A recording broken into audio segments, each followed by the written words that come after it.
My fellow Americans, you have a choice.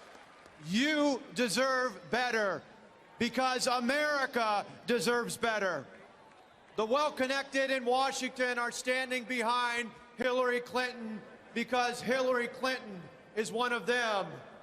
They want more of the same. Donald Trump is standing with the American people. We want a leader who is not afraid to take on the mess in Washington. Donald Trump knows that there is a better way forward, and we believe, as Republicans, we believe in an America where everyone can get the education and training that they need to succeed in college, in career, and in life. Where Washington doesn't deepen dependency, but rather helps create genuine opportunity. Why? Because America deserves better. We believe in a country where people can achieve, maintain, and enjoy their piece of the American dream without government standing in the way. Why? Because America deserves better. We believe in a country where we take the threat of terrorism seriously. We name it for what it is. You know the words, radical Islamic terrorism.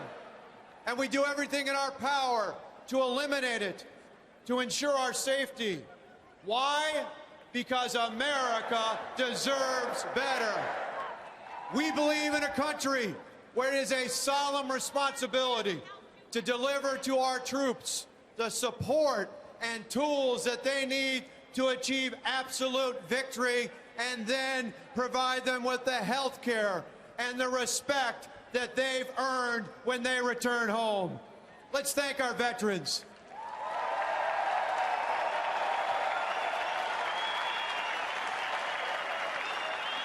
Why? Why? Because America deserves better. And while we're at it, we believe in a country where those who honorably serve in law enforcement, the people who put their lives on the line for us each and every day, are not just respected, they are revered. Why? Because America deserves better. We believe in a country where power is taken back from Washington and returned home to state and local governments, where it is more effective, more efficient, and more accountable to the people. Why? Because America deserves better. We believe in a country where freedom and personal success do not come from the clumsy hand of government, rather from the dignity that comes from hard work. Why? Because an America deserves better. The simple truth is, liberal Washington insiders created our problems. And Hillary Clinton is the ultimate liberal Washington insider. If she were any more on the inside, she'd be in prison.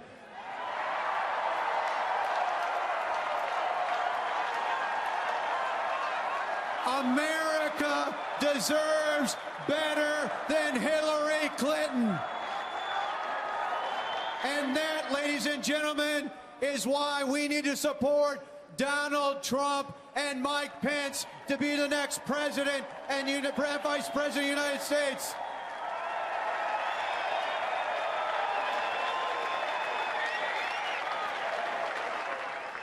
Now, last August, right here in Cleveland, I stood on this stage and I said that any of the Republicans running for office would be better than Hillary Clinton. I meant it then, and I mean it now. So let me be clear. A vote for anyone other than Donald Trump in November is a vote for Hillary Clinton.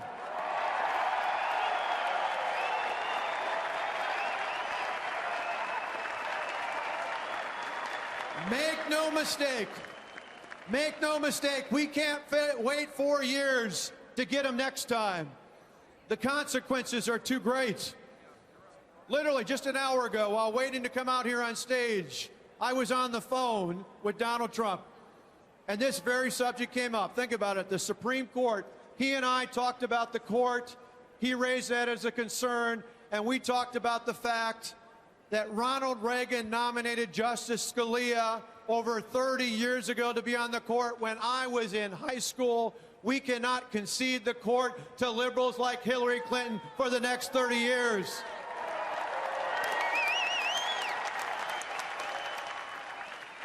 The consequences are too great. After hearing the FBI director's report a few weeks ago, heck, I listened to that and said, I wouldn't even give Hillary Clinton the password to my iPhone, let alone access to highly classified information.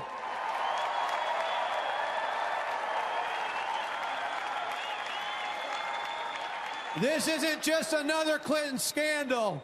Hillary's scandal put our national security at risk, and that, ladies and gentlemen, makes Hillary Clinton unfit to be president of the United States.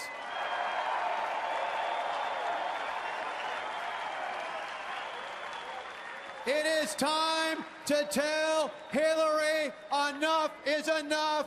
No more double standards for the Clintons. Why? Because America deserves better. And thankfully, Republicans are offering a better way forward. It's working right here in Ohio, and it's working in places like Florida and New Mexico and North Carolina and South Carolina. Heck, it's even working in places like Massachusetts and Maryland. That's because Republican leadership works. I know because I see it firsthand as it's working every single day in Wisconsin. You see, in 2010, we were tired of high unemployment, budget deficits, stifling taxes, and rising college tuition. Most of all, we were tired of the big government union bosses running our state and local governments. We had had enough, so we did something about it. We took the power from the hands of the big government special interests and returned it firmly into the hands of the hardworking taxpayers. You remember, in turn, the big government union bosses and their cronies in Washington helped organize more than 100,000 protesters who occupied our state capitol. They tried to intimidate us with threats and mobs, but we didn't back down, and we won. They spent tens of millions of dollars trying to defeat us in a recall election, but we didn't back down, and we won. Three times they came at us. 3 times we won. We won because our common sense reforms worked. Today, more people are employed in Wisconsin than ever before. Our budget is balanced and responsible. Taxes are down for working families and seniors. And college tuition, for the first time ever, is frozen 4 years in a row. If conservative reforms can work in a blue state like mine, they can work anywhere in the country.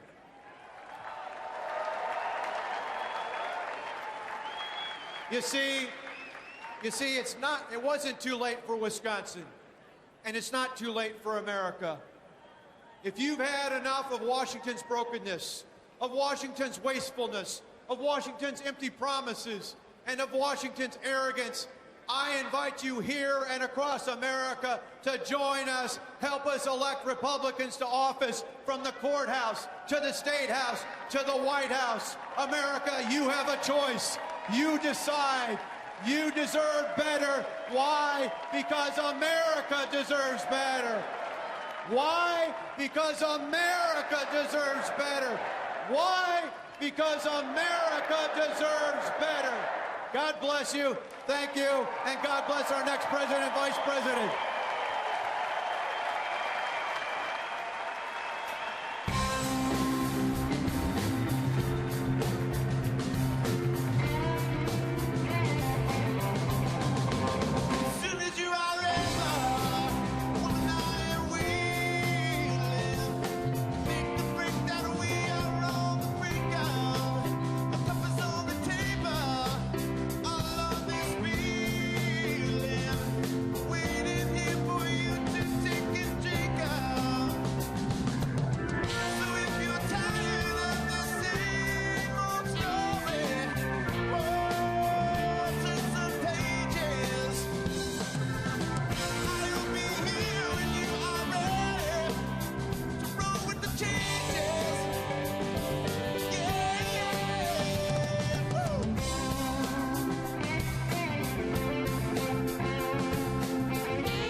Today, I was compelled to sit down and write this letter, not to anyone in particular, maybe even just for myself.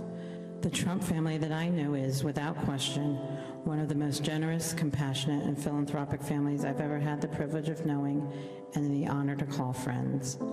They have been incredibly loyal to me and to the countless dedicated people they employ around the world, hiring more minority and female executives than any other company for which I've ever worked. Rest assured, I am a highly intelligent, free-thinking, and independent woman. My opinions and decisions are based solely in fact, not fiction, speculation, assumption, or hearsay. I do not vote based upon the color of my skin, nor the signature on my paycheck. I judge my friends and forge my allegiances from direct personal interaction and moral character. That said, there is no higher barometer by which to measure oneself than the one continually set by this family and their spouses. The Trump family has stood by me through immensely difficult times without hesitation nor concern for their own reputation by association. They continue to trust me with every aspect of their lives and the lives of their families. They invite me into their homes and welcome me at their family gatherings. For the past 6 years, I have held an executive position as it pertains to the distribution of their charitable funds, and they have charged me to identify worthy and altruistic missions. I could not be more humbled. This is the Trump family that I know. There is a movement sweeping this brave nation, and I am honored to have a front row seat to it on a daily basis. This country has spoken. My boss has justly earned the Republican nomination and broken voter registration records in countless states across America. This cannot be denied. He has brought this party together by drawing more Democrats, more independents, and more first-time voters into the GOP fold, and has earned more Republican votes than any other presidential candidate in modern history. That must be respected. To the skeptics who will undoubtedly claim that I'm doing this at the behest of the Trump family or with the promise of reward, I deliberately chose not to seek their approval nor counsel in advance of this video for fear that they would be more concerned for me and its potential viral ramifications than they would be for themselves, and the fact that, quite simply, this is the right thing to do. For me, it was an easy decision, just as voting for my boss, Donald J. Trump, should be an easy decision for you. God bless this family, God bless the voters, and God bless the United States of America.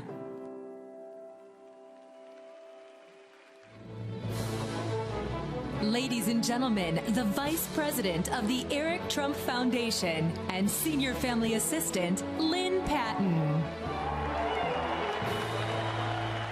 Hello, America! Woo!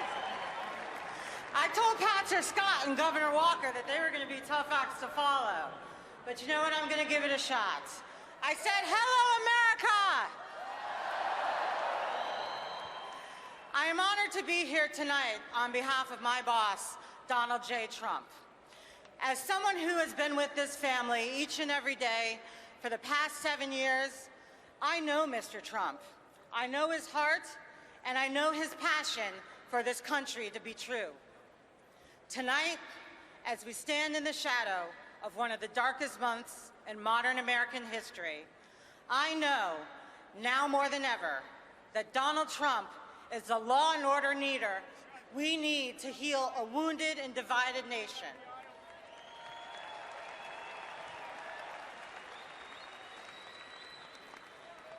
We all watched, horrified and helpless, as a radical Islamic terrorist targeted members of the LGBTQ community in Orlando.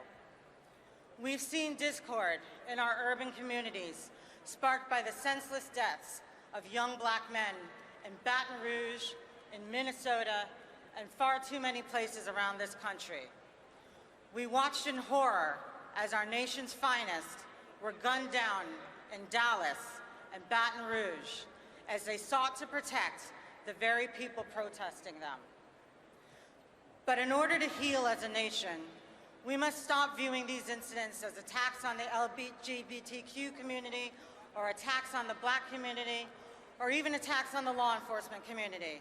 They are attacks on America. They are attacks on our values.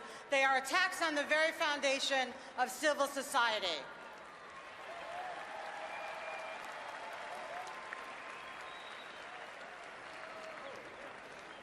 Sadly, though, there's not one person in this room who can deny that, historically, Black lives have mattered less. My life mattered less.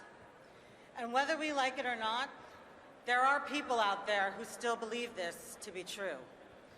But tonight, as a minority myself, I personally pledge to you that Donald Trump knows that your life matters. He knows that my life matters. He knows that LGBTQ lives matter. He knows that veterans' lives matter. He knows that blue lives matter.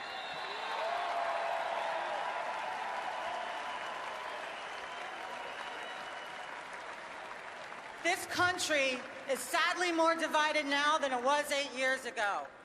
But tonight, don't hope for change, be the change. Vote not for the candidate who asks you to stand with her, but instead vote for the candidate who stands in solidarity with you.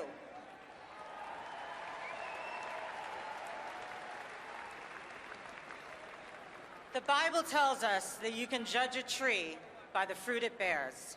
And if you embrace these words, then you embrace Donald Trump, because he has raised the best young adults I have ever had the privilege to know and the honor to call friends. They were raised to be respectful of all ages, all races, and all religions. Eric, Don, and Ivanka, I love you like the siblings I never had. You are compassionate, you are charitable, you are my heroes.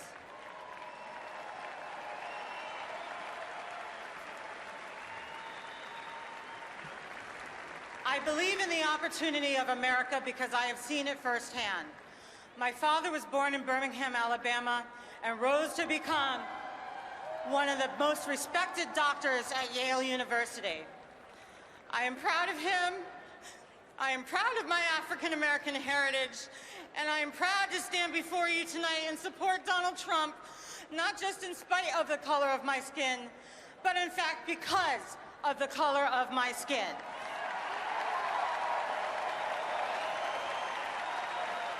God bless this country, God bless this family, and God bless Donald J. Trump.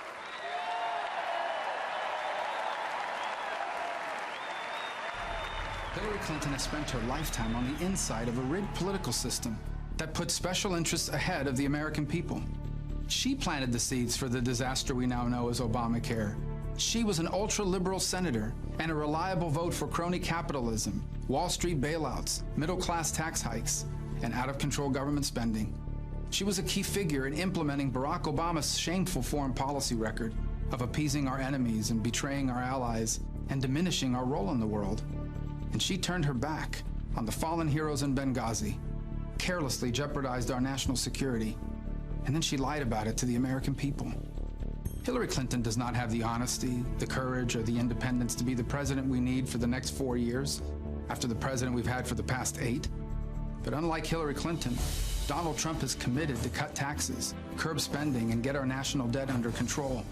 Unlike Barack Obama and Hillary Clinton, Donald Trump takes seriously the threats from Islamic radicals and is committed to rebuilding our military. And unlike Barack Obama and Hillary Clinton, he has committed to appointing constitutionalist judges who will respect the proper role of the judiciary. After a long and spirited primary, the time for fighting each other is over. It's time to come together and fight for a new direction for America. It's time to win in November. Please welcome United States Senator Ted Cruz of Texas.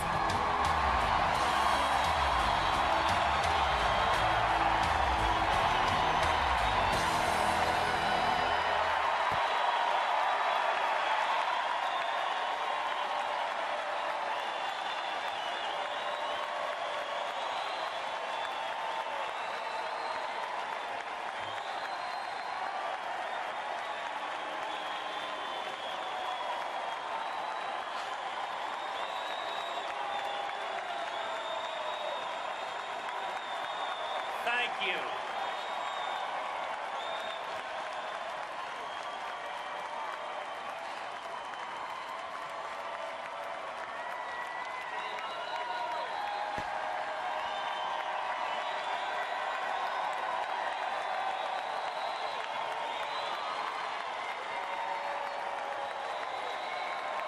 you, and God bless each and every one of you.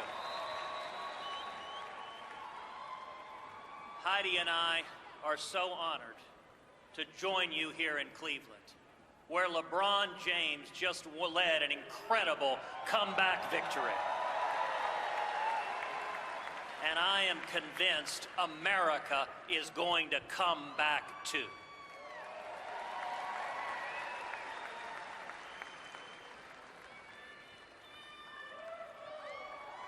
I want to congratulate Donald Trump on winning the nomination last night.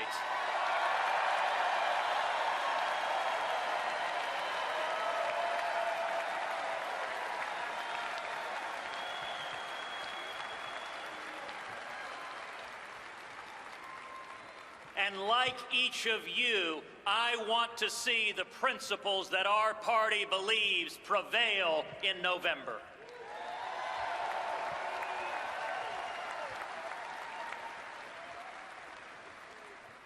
Conventions are times of excitement, but given the events of the last few weeks, I hope you'll allow me a moment to talk to you about what's really at stake. Just 2 weeks ago, a 9-year-old girl named Caroline was having a carefree Texas summer, swimming in the pool, playing with friends, doing all the things a happy child might do. Like most children, she relied upon the love that she received from her mom, Heidi, and her dad, a police sergeant named Michael Smith. That is, until he became one of the 5 police officers gunned down in Dallas. The day her father was murdered, Caroline gave him a hug and a kiss as he left for work. But as they parted, her dad asked her something he hadn't asked before. What if this is the last time you ever kiss or hug me? Later, as she thought of her fallen father and that last heartbreaking hug, Caroline broke down into tears. How could anything ever be okay again? Michael Smith was a former Army Ranger who spent 3 decades with the Dallas Police Department. I have no idea who he voted for in the last election or what he thought about this one. But his life was a testament to devotion.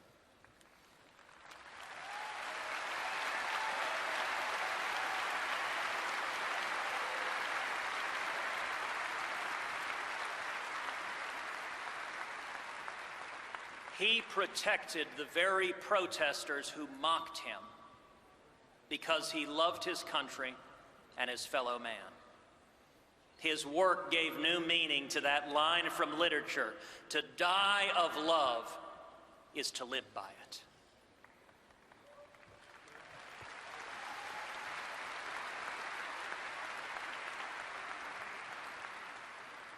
As I thought about what I wanted to say tonight, Michael Smith's story weighed on my heart. Maybe that's because his daughter Caroline is about the same age as my eldest daughter and happens to share the same name.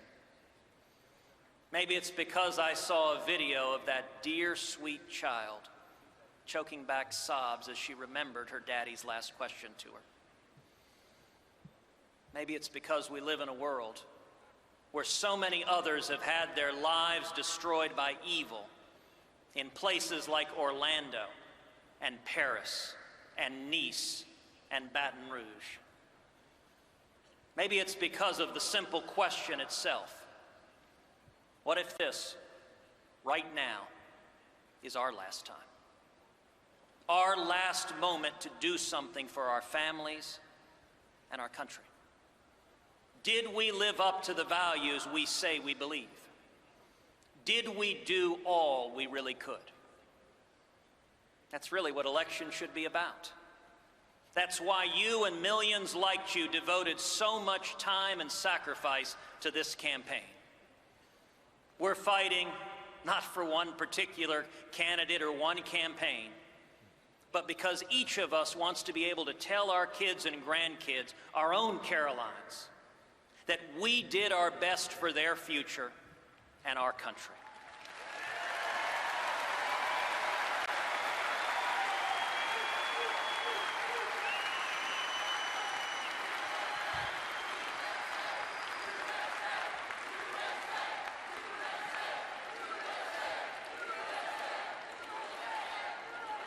America is more than just a landmass between two oceans. America is an ideal, a simple yet powerful idea. Freedom matters.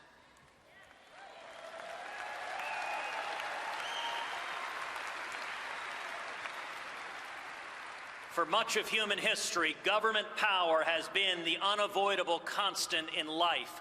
Government decrees, and the people obey. But not here. We have no king or queen. We have no dictator. We, the people, constrain government.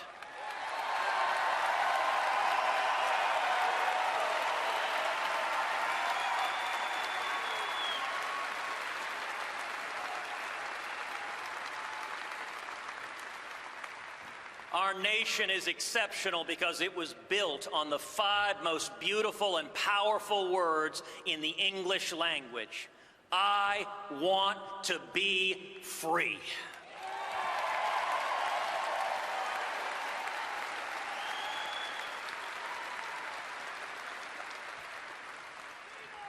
Never has that message been more needed than today. We stand here tonight, a nation divided. Partisan rancor, anger, even hatred are tearing America apart. And citizens are furious, rightly furious, at a political establishment that cynically breaks its promises and that ignores the will of the people.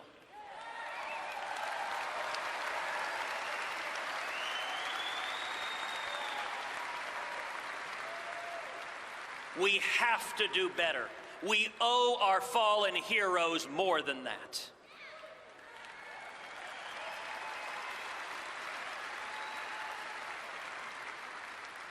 Now, of course, Obama and Clinton will also tell you that they care about our children's future. And I want to believe them. But there is a profound difference in our two parties' vision for the future.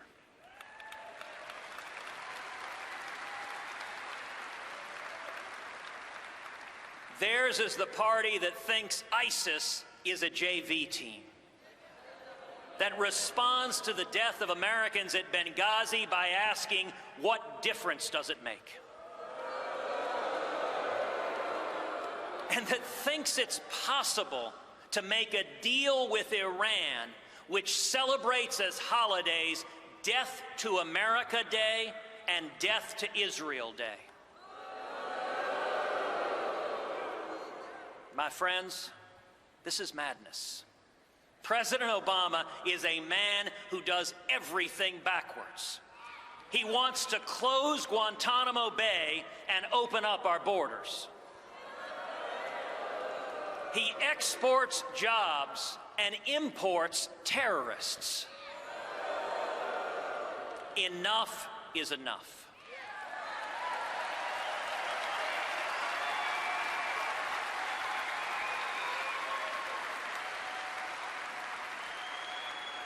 And I am here to tell you there is a better vision for our future, a return to freedom.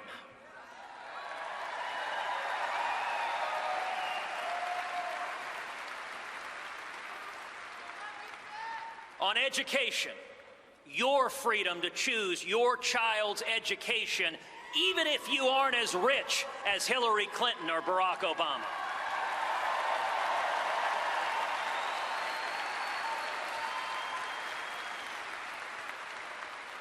On health care, your freedom to choose your own doctor without Obamacare.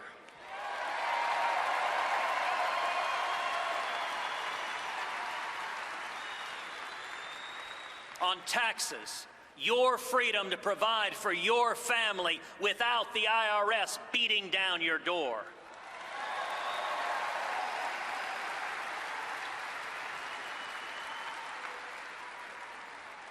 The internet, keep it free from taxes, free from regulation, and don't give it away to Russia and China.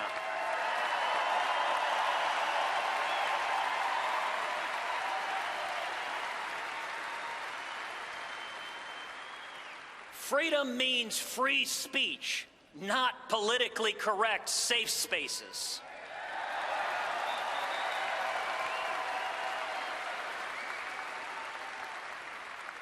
Freedom means religious freedom, whether you are Christian or Jew, Muslim or atheist.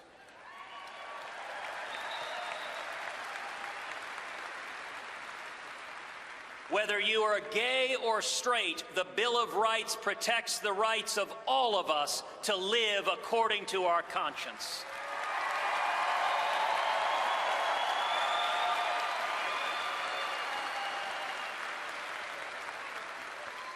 Freedom means the right to keep and bear arms and to protect your family.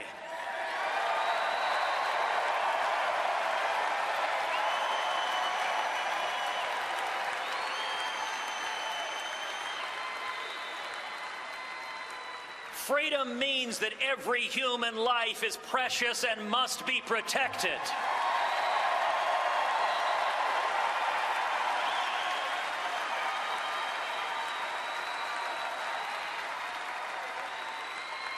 Freedom means Supreme Court justices who don't dictate policy, but instead follow the Constitution.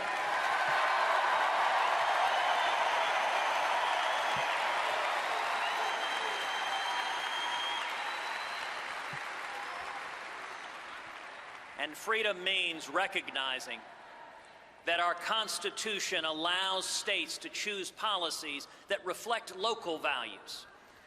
Colorado might decide something different than Texas. New York, different than Iowa. That's the way it's supposed to be. Diversity.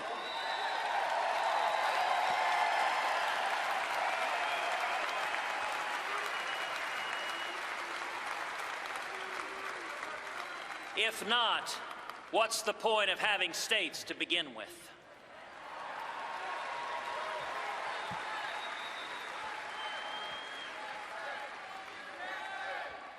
Now, Hillary Clinton believes that government should make virtually every choice in your life. Education, health care, marriage, speech, all dictated out of Washington. But something powerful is happening. We've seen it in both parties. We've seen it in the United Kingdom's unprecedented Brexit vote to leave the European Union.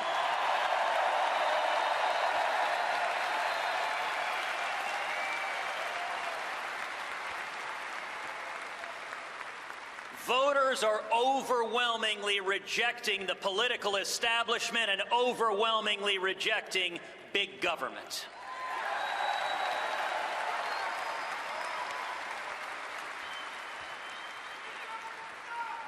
That is a profound victory, and it is one earned by each and every one of you. People are fed up with politicians who don't listen to them, fed up with a corrupt system that benefits the elites instead of working men and women.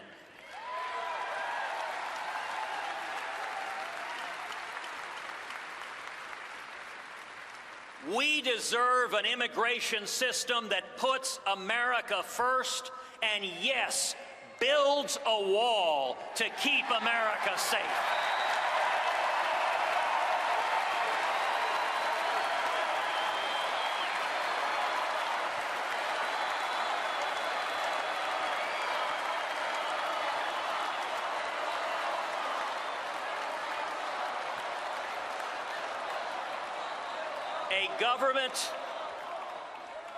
A government that stops admitting ISIS terrorists as refugees.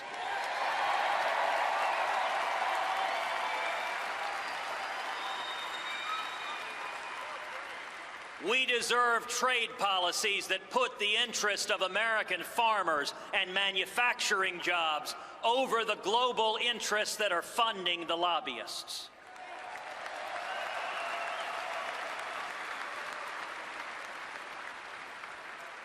And if we stand together and choose freedom, our future will be brighter. Freedom will bring back jobs and raise wages. Freedom will lift people out of dependency to the dignity of work.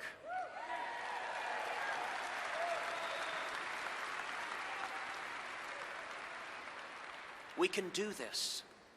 47 years ago to this day, America put the very first man on the moon.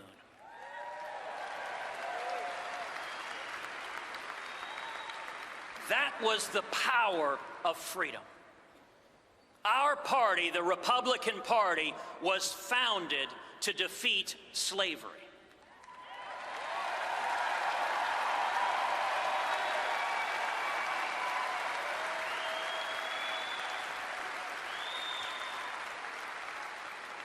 Abraham Lincoln, the first Republican president, signed the Emancipation Proclamation.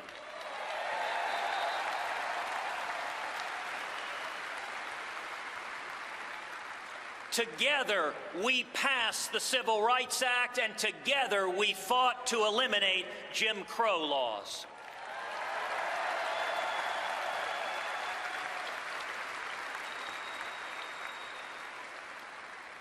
That's our collective legacy, although the media will never share it with you. Those were fights for freedom, and so is this. Sergeant Michael Smith stood up to protect our freedom. So do the soldiers and sailors and airmen and Marines every day fighting radical Islamic terrorism.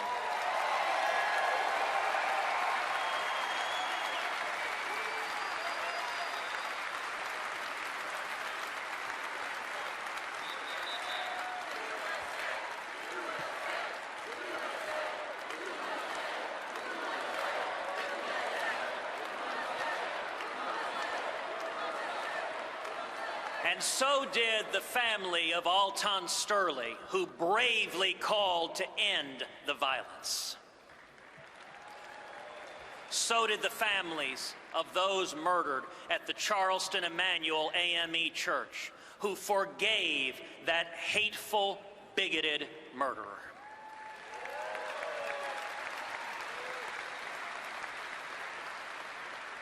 And so can we. We deserve leaders who stand for principle, who unite us all behind shared values, who cast aside anger for love. That is the standard we should expect from everybody. And to those listening, please, don't stay home in November.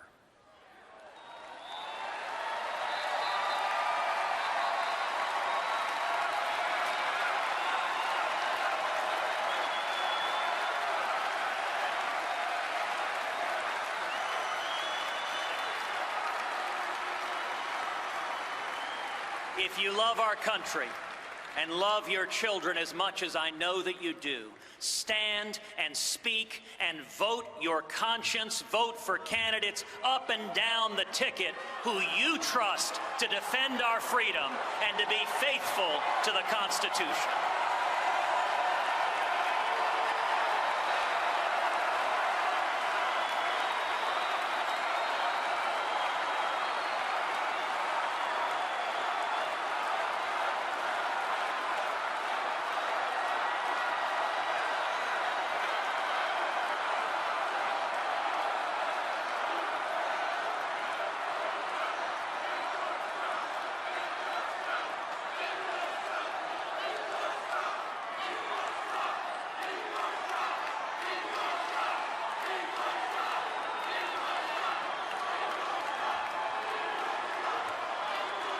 Appreciate the enthusiasm of the New York delegation.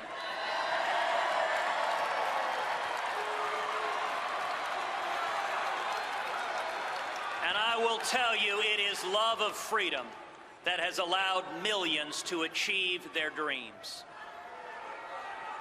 Like my mom, the first in her family to go to college. And my dad, who's here tonight, who fled prison and torture in Cuba, coming to Texas with just $100 sewn into his underwear.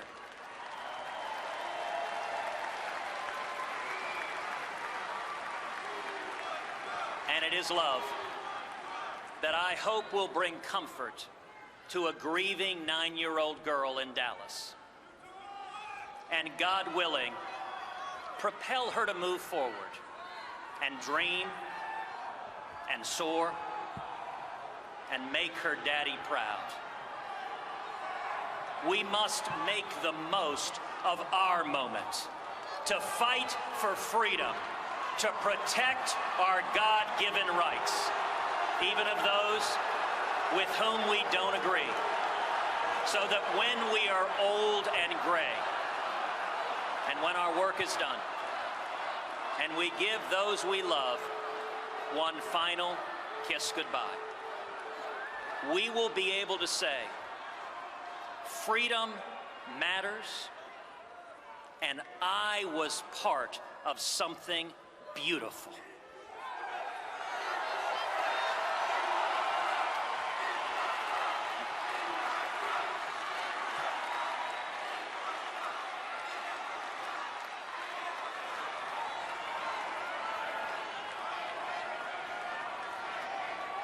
The case we have to make to the American people, the case each person in this room has to make to the American people, is to commit to each of them that we will defend freedom and be faithful to the Constitution.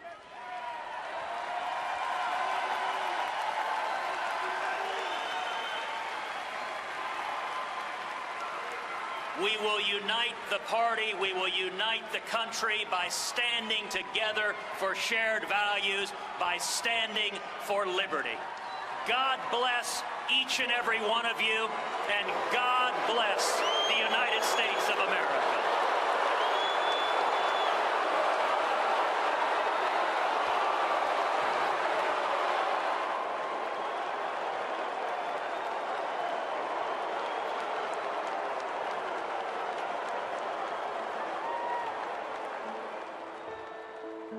My father trained us very well. We were with him on job sites. We were with him in boardrooms. I always joke that I've been working in the company for 38 years because that's what it felt like. He was always available to us, but we were doing business. For my father to step away from all that, to step away from a company that he's deeply committed to in favor of running for elected office was a real sacrifice for him, and it was very selfless. He really loves what he does, and that's why he's so successful. But ultimately, he knows what he can accomplish for America.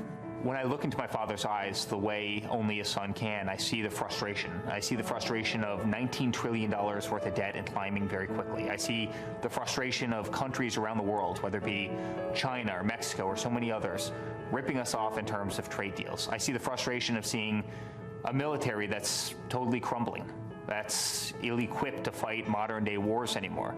I see the frustration of our veterans who have sacrificed so much for this country, and they're being totally mistreated. My father will make a great president because he's a great leader. He understands how to do these things. He's done them time and time again in the real world with his own money at stake. I think that's the big difference between him and all the other politicians. When he talks about job creation, he's actually created jobs. He's actually done it. My father is incredibly hardworking, and he values hard work. He values grit, and he values perseverance. He values a certain mindset that never allows you to give up, and I think that's a big part of his success. The work ethic, the perseverance, and his ability to see detail and understand it. He wants to make our country safe again. He wants to make our country rich again. He wants to rebuild our infrastructure. He wants to rebuild our military. He wants to fix education that's totally failing the most precious generations that we have, which are the youngest generation. He wants to fix this country. His goals for our country are so much bigger and so much more important than any deals or any company he's built. Well, I think with my father, when someone tells him something's impossible, that's the challenge. That's when he's made all his great things happen. When something's impossible, that's just the stepping stone for him to start. Whether it was business, whether it was leaving Queens to do what he's done in Manhattan, whether it was taking on politics. He's a man that's larger than life, and truly has become the epitome of the American dream. And he's my father, and somebody I care about tremendously, and somebody that I know will win this race. He will become the next president of the United States.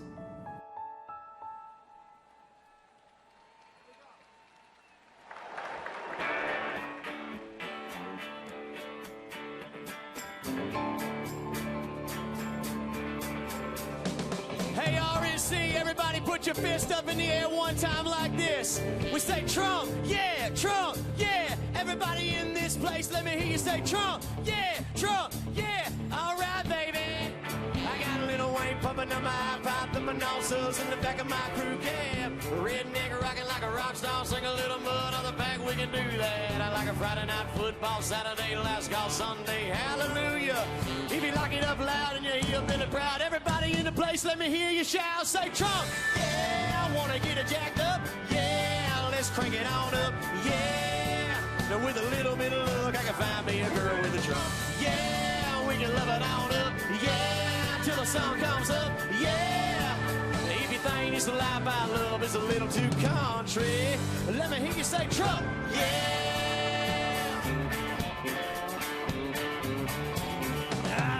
Party in the club, it's a honky-tonk downtown, yeah, that's where I like to hang out. Chilling in the back room, hanging with my whole crew, sipping on a cold brew, and now got a mixed up playlist, DJ play this, I wanna hear a country song. If you like it up loud and you're hillbilly proud, everybody in the place, let me hear you loud, say Trump, yeah, I wanna get jacked up, yeah, let's crank it on up, yeah. And with a little bit of luck, I can find me a girl with a Trump, yeah, so we can live it on up, yeah, till the sun comes up, yeah. If you think it's the life I love, it's a little too country, then let me hear you say Trump, yeah. RNC, make some noise one time, baby.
Please welcome Eric Trump.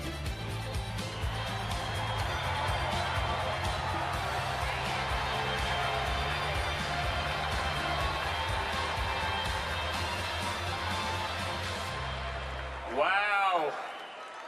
Wow. Good evening, Cleveland. Wow. It is such an honor to be here for a man I love so much. That's my father.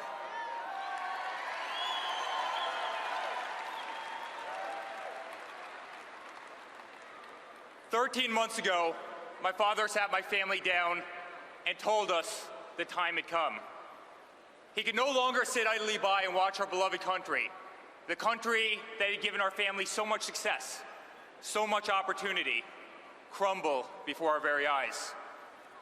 He confirmed to us that he was prepared to announce his candidacy for President of the United States. He made sure to acknowledge that ours would not be an easy path, that we should prepare ourselves for what was to come, that we'd quickly learn who our true friends were. Without hesitation, we each committed our unwavering support. But this time, none of us could have predicted what lay ahead. The records he would break, the stadiums he would fill, the movement he would start. Today, my father stands before you with the most primary votes of any Republican candidate in the history of our nation.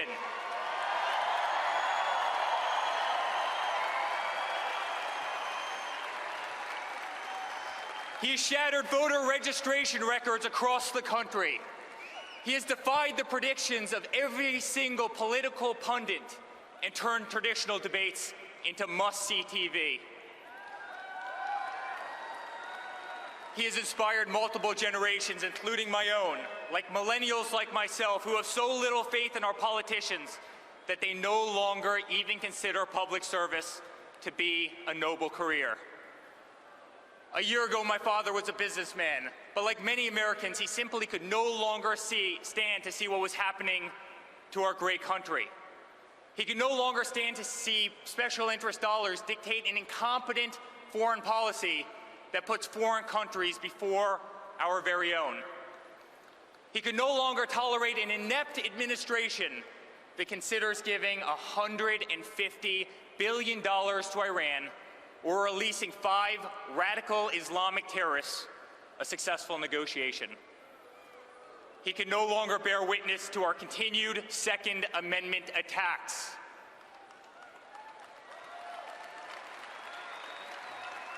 He could no longer stand to see the words Christmas stripped from public use or the Pledge of Allegiance removed from our schools in an effort to be politically correct.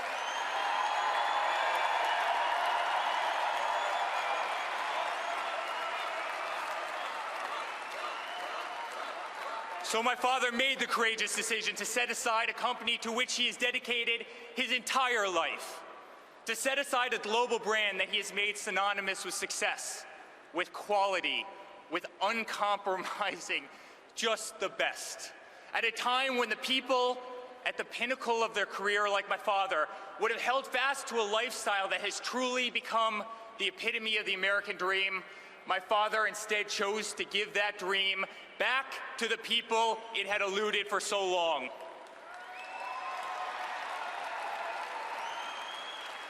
As daunting of a journey as he knew it would be, for him, it was the easiest decision in the world. After all, who better to implement common sense business approach to this country? Who better to apply practical solutions to the impractical decision-making of an administration that has bred a $19 trillion debt, one which goes up by $32,000 a second and over $2 billion a day? Who better implement common sense tax reductions for one of the highest taxed nations in the world, allowing our citizens a chance to keep more of what they earn as opposed to having it squandered away by our inefficient government? Who better negotiate the return of countless American manufacturers like Nabisco and Ford and Carrier and so many others back to the United States where they began than a man who has single-handedly employed tens and tens and tens of thousands of people around the country?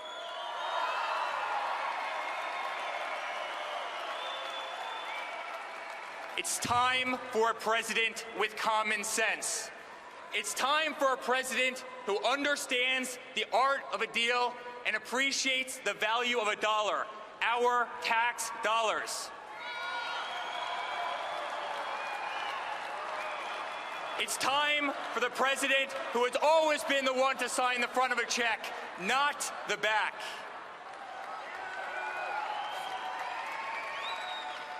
Throughout my father's career, he has been repeatedly called on by government to step in and save delayed, shuttered, and grossly over-budget public projects. Everything from the exterior of Grand Central Terminal in New York to the iconic old post office in Washington, D.C., just to name a few. Back in 1986, the city of New York tried to refurbish a simple ice skating rink in Central Park. The project dragged on for over 6 years and ballooned to over $13 million. $5 million over an already inflated budget. That's when my father, who overlooked this disastrous construction site from his office window each and every day, decided he had to step in. Disgusted by government incompetence and ineptitude, he invested $2 million of his own money in order to complete the project.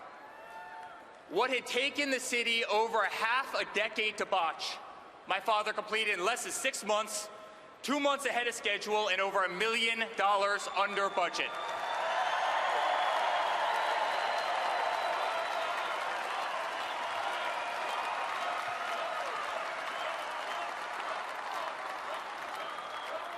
It's time for a president who can make America great again, ahead of budget and ahead of schedule, too.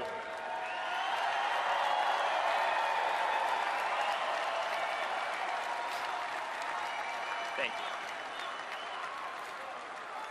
My father has revitalized rundown neighborhoods, shaped skylines across the country, and turned dreams into reality his entire career. It's what he does.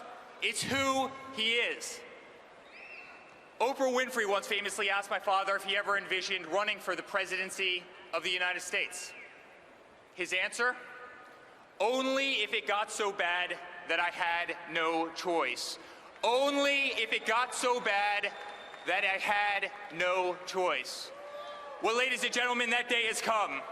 As I travel the world with my dad building the greatest golf courses and hotels and real estate projects, I see the unmistakable look in his eyes.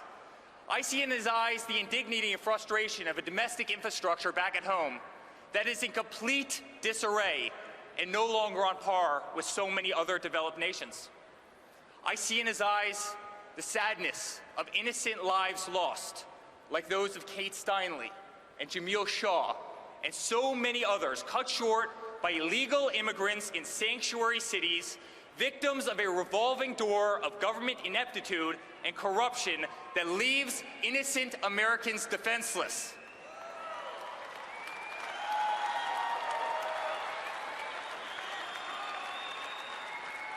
I see in his eyes the humiliation of an education system ranked 30th in the world. I see in his eyes the disgrace of nearly $400 billion trade imbalance with China, the $60 billion trade imbalance with Mexico, and the continued destabilization of the Middle East, which has cost our nation trillions and trillions of dollars and thousands of lives. But today I see in his eyes a man who truly loves his country, who is proud of his country, and who wants his country to be great again.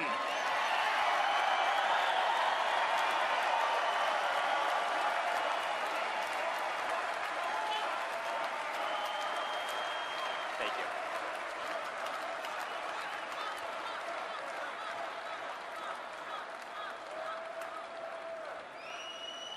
I want to thank my father over there for the life that he's provided me, for the life that he's provided my family, and the life that he's provided all of our employees around the world. I want to thank my father for the life that he's enabled me to provide to my future children as my beautiful wife Laura and I start thinking about that amazing chapter of our lives. To that end, I often think about the legacy I wish to leave my children. And to me, there are few things that I hold closer to my heart than charity. For me, it's the essence of who we are as human beings. It's the barometer by which we will be measured for our time here on earth. As Martin Luther King Jr. once said, life's most persistent and urgent question is, what are you doing for others? When I was 22 years old, I founded the Eric Trump Foundation to benefit St. Jude's Children's Research Hospital, an incredible, incredible organization.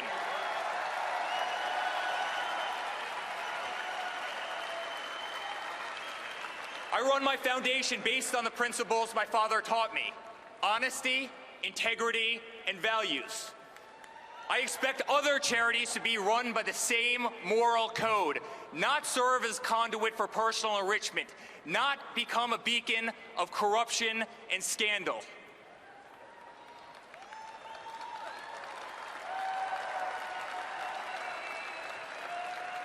To whom much is given, much will be required. This is the very belief that compelled my father to make this great sacrifice, to run for the most powerful yet unforgiving office in the world. There is no greater calling. There is no more selfless an act. To the unemployed voter sitting at home watching me right now, wondering how you're going to make your next mortgage payment or rent payment, my father is running for you.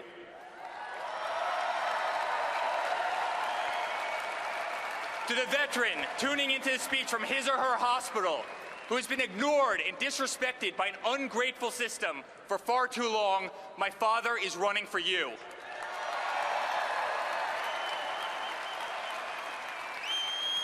To the school teacher forced to walk through metal detectors each and every day into an underfunded school, my father is running for you.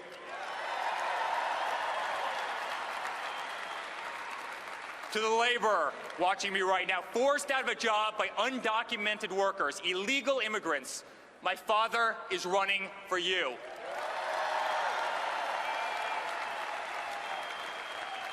To the oil and gas industry worker denied a job because of radical regulations from a radical EPA, my father is running for you. To single mothers, to families with special needs children, to middle-class families who can no longer afford medical benefits sufficient to cover their everyday needs, my father is running for you.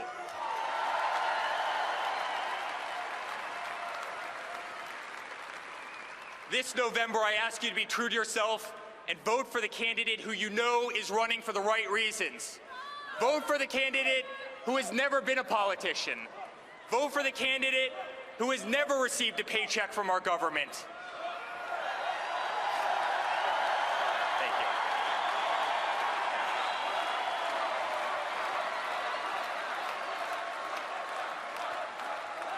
Vote for the candidate who can't be bought, sold, purchased, bribed, coerced, intimidated, or steered from the path that is right and just and true.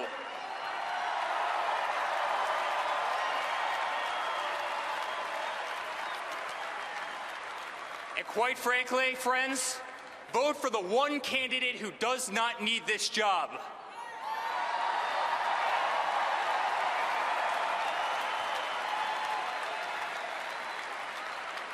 Never have I been more proud to be a Trump. Never have I been more proud to be my father's son. I am incredibly honored to be part of this journey of which he's invited me, Don, Ivanka, Tiffany, Melania, my beautiful wife Laura, our entire family to play such an integral part. Dad, you have once again taught us by example. You are my hero. You are my best friend. You are the next President of the United States.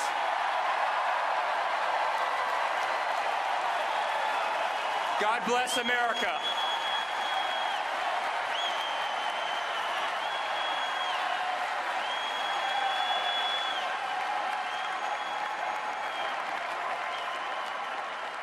To introduce her husband, former Speaker of the House Newt Gingrich, please welcome President of Gingrich Productions, author of the best-selling Ellis the Elephant series, and documentary film producer Callista Gingrich. Thank you. Thank you for that warm welcome. Newt and I are excited to be with you, and so many of you friends at this extraordinary convention. We've enjoyed reconnecting this week with Republicans from all across America. As many of you know, Newt and I love American history and recognize that we are gathered here in Cleveland at a historic moment. This week, we nominate a Republican candidate for president who for the last year has given hope and encouragement to millions of Americans. As one of 17 candidates, Donald Trump received more primary votes than any Republican in American history. As he assured us that we can make America great again for all Americans. Newt and I are proud to be working to elect a president who will put America first and make our country safe again. We are also delighted by the selection of Governor Mike Pence as our vice presidential candidate.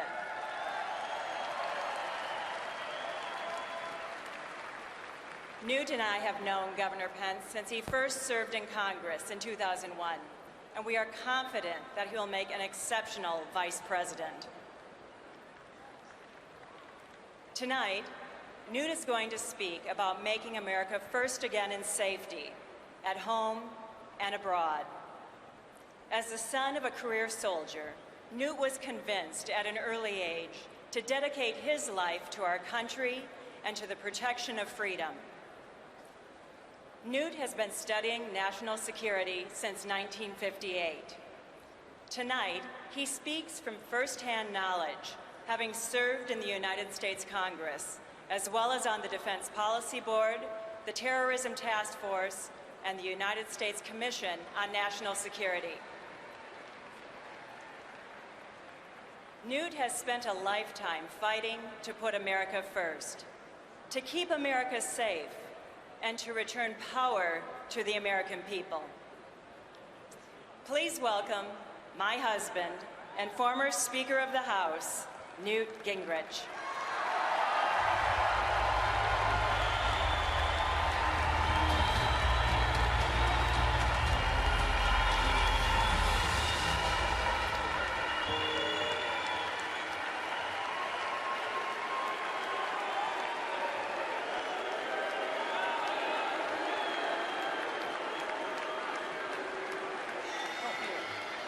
Well,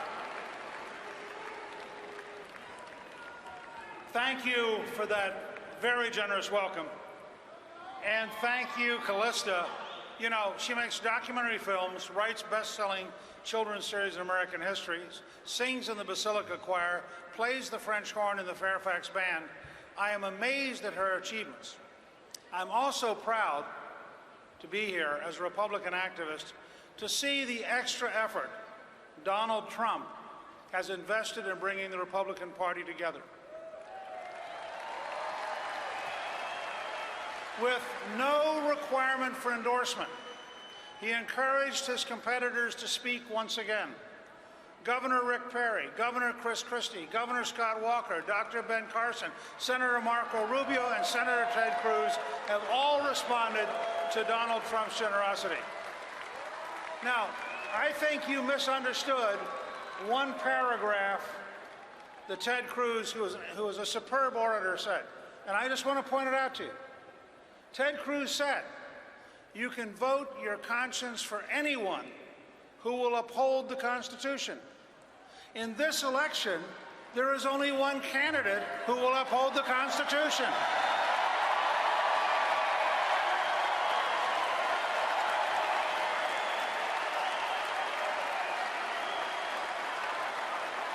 So, to paraphrase Ted Cruz, if you want to protect the Constitution of the United States, the only possible candidate this fall is the Trump-Pence Republican ticket. That way, we have a Republican ticket to implement Republican principles in Washington. Now, what I want to focus on is a subject that has dominated my thinking for decades. How do we keep America safe? Keeping America safe is the first responsibility of the American president. There have been many fascinating things to watch about the extraordinary historic rise of Donald Trump. But the most significant has been Donald Trump's courage to tell some important truths about our national security. For example, we are at war. We are at war with radical Islamists. They are determined to kill us. they are stronger than we admit, and there is no substitute for victory. In contrast to Donald Trump, our national security and foreign policy elites, led by Hillary Clinton, are incapable of speaking with such honesty. While they lie about the threat, we need to tell the truth about the danger. If our enemies had their way, not a single woman in this room could define her future. If our enemies had their way, gays, lesbians, and transgender citizens would be put to death as they are today in the Islamic State in Iran. If our enemies had their way, every person on earth would be subject to conversion by the sword and to a cruel and violent system of law. There would be no individual liberty. There would be no equality. There would be no freedom. If you doubt we are at war, if you doubt that this threat is as real as I say, let me refresh your memory. On Monday, an Afghan refugee in Germany used an axe and knives to slash and wound train passengers while shouting, Allahu Akbar. Last week, ISIS claimed responsibility after a Tunisian man drove a cargo truck into a crowd in Nice, France. He murdered 84 people, including 10 children, 3 Americans, and injured over 300 others. 2 weeks ago, almost 300 people were killed and more than 200 were wounded in bombing attacks in Baghdad. 2 days before that, radical Islamists in Bangladesh killed 20 hostages, including 3 American college students. A few days before that, at the Istanbul airport in Turkey, ISIS attackers armed with guns and bombs killed 44 people and injured hundreds more. Last month, a radical Islamist in Paris stalked a French police officer to his home, where he murdered the officer, tortured his wife to death in front of their 3-year-old son, while streaming it all on social media. He was pondering out loud whether to kill the 3-year-old when he was killed by police. 2 days before that, an attacker pledging allegiance to ISIS killed 49 people in an Orlando nightclub and wounded dozens more. All this in just the past 37 days. We cannot let ourselves grow numb to these accumulating atrocities. One analysis estimated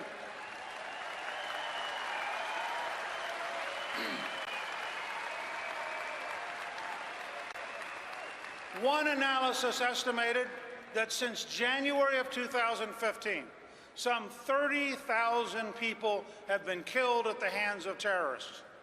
Let's be clear. Donald Trump is right.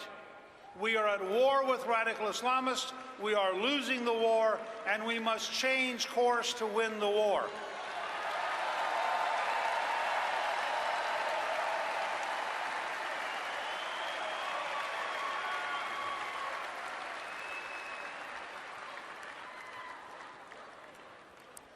Let me be very clear, because I know the news media will do their best to distort this. We have nothing to fear from the vast majority of Muslims in the United States or around the world. The vast majority are peaceful. They are often the victims themselves. They are people we'd be happy to have as our friends and neighbors. The challenge is when even a small percentage of 1,600,000,000 people support violence against those who disagree with them. That is still a giant recruiting base. For example, Pew Research finds that only 9% of Muslims in Pakistan view ISIS favorably. Unfortunately, 9% is 16 million people, and that's just one country. So the truth is, although we are losing the war with radical Islamists, we have been very lucky. The danger we face is much worse than the horrors that happened in Germany on New Year's Eve when 1,200 women were assaulted. It's worse than what's happening in France, where there are stabbings of Jews in the streets, and the nation's security chief warned recently that Europe is, quote, on the brink of civil war. It's worse than what's happening in Israel, where average citizens fear for their lives whenever they leave their homes.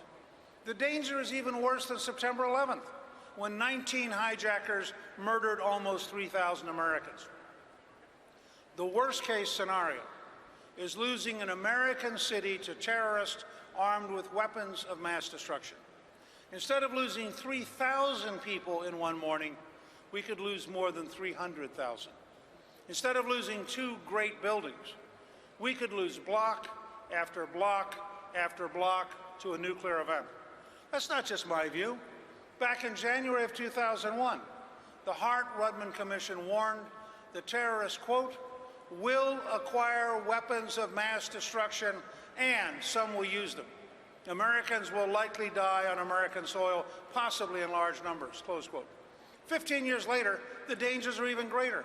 In a world where Pakistan has nuclear weapons, where North Korea has nuclear weapons, and where Iran, the world's leading state sponsor of terrorism, is close to having nuclear weapons, this, a catastrophic attack on innocent Americans, is a very real threat.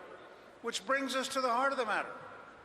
We are sleepwalking through history as though this is all about politics. It is not. It is about our safety and our survival as a country. We cannot keep in place the people and the systems that have brought us to this point and that lie to us every single day about the threat. That is why every American should be terrified at the prospect of a Hillary Clinton presidency. Hillary Clinton has been right at the center of this dishonesty. We know this administration and its allies lied to us about the Iran nuclear deal. We know it because they openly bragged about it to the New York Times. We know that Hillary Clinton lied to us knowingly about the terror attack on our Benghazi consulate. We know that Hillary Clinton and President Obama lie to the American people when they say they can safely screen the Syrian refugees. They cannot.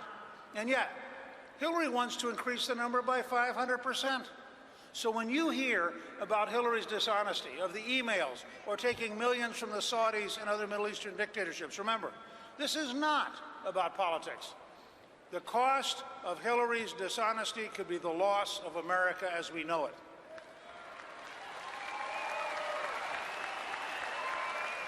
The first step forward to safety is electing a leader who will be truthful with the American people about the realities we face. Only then will we understand, support, and demand the strategies required to confront this threat. And because safety and security are the preconditions for our freedom and prosperity, it is also the first step toward rebuilding the America we love. Donald Trump understands this. And that's why he will rebuild our military, because he knows that a strong military is the best way to ensure peace. Donald Trump will secure our borders, because there is no such thing as a nation without a border. Donald Trump will enforce our immigration laws. He will end the policy of deliberate non-enforcement and will end the abuse of our visa programs to protect American workers and their wages. Donald Trump will take care of our veterans by holding bureaucrats at the Veterans Administration accountable. He will fire those responsible for the waiting list and will give veterans more choices about their care. With Donald Trump's leadership, no bureaucrat will get between a veteran and their doctor.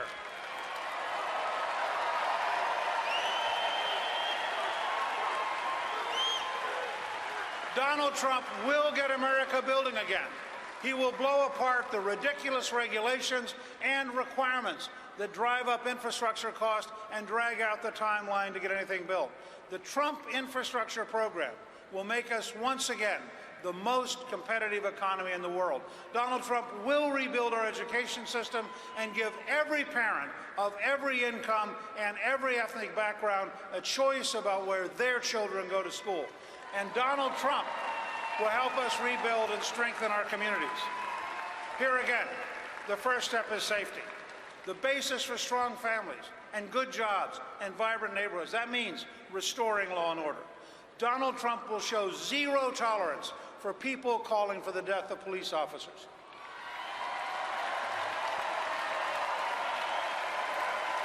Think about this. If anyone publicly threatens the life of the President of the United States, the Secret Service is on them in an instant. Our law enforcement officers deserve the same respect as the President of the United States.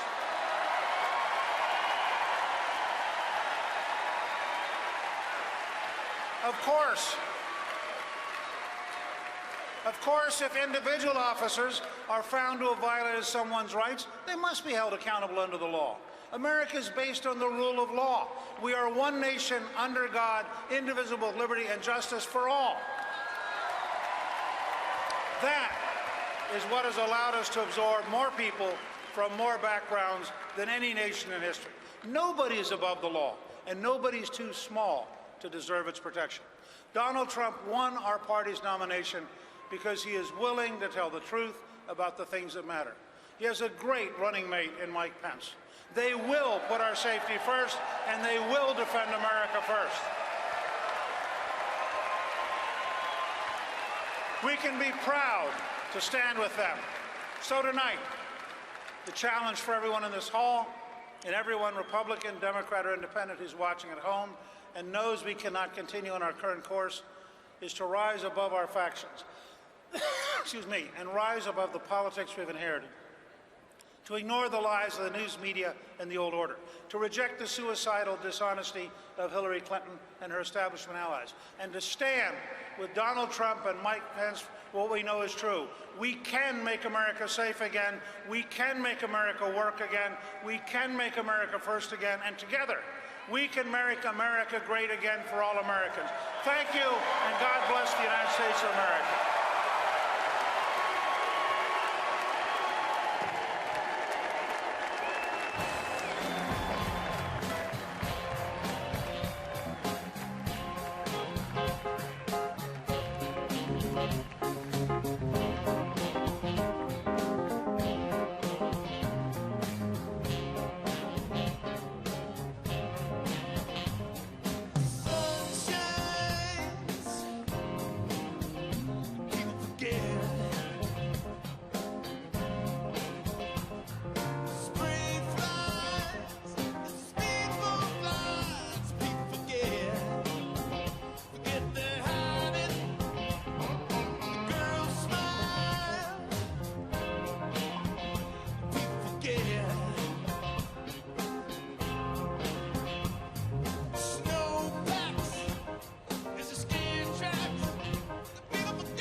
Please welcome the Speaker of the House, Paul Ryan.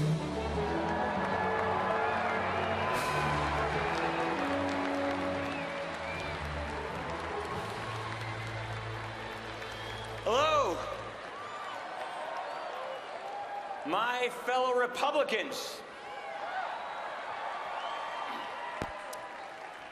I could not be more proud of our vice presidential nominee.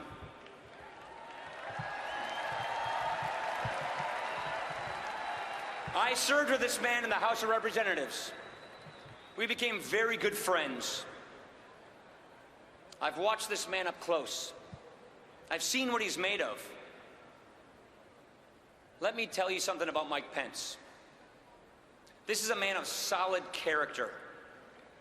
This is a man who sees public service as a calling, not a career.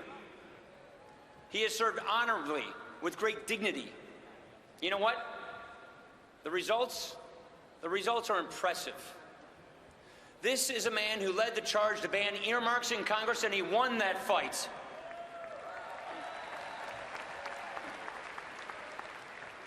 As governor of Indiana, he passed the largest income tax cut in state history.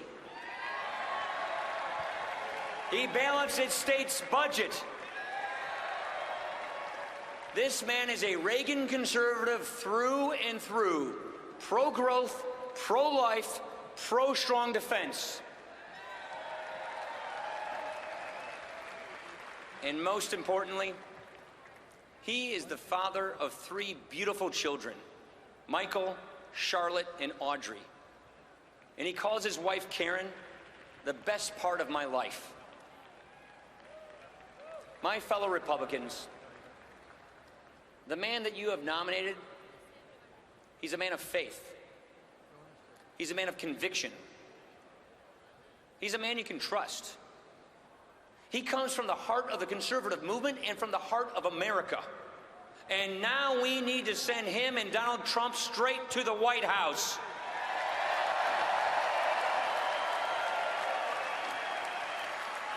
There is no doubt in my mind that he will bring real change to Washington. I have every confidence that he will do us all proud. And so, ladies and gentlemen, it is my honor to introduce to you the next Vice President of the United States, Governor Mike Pence.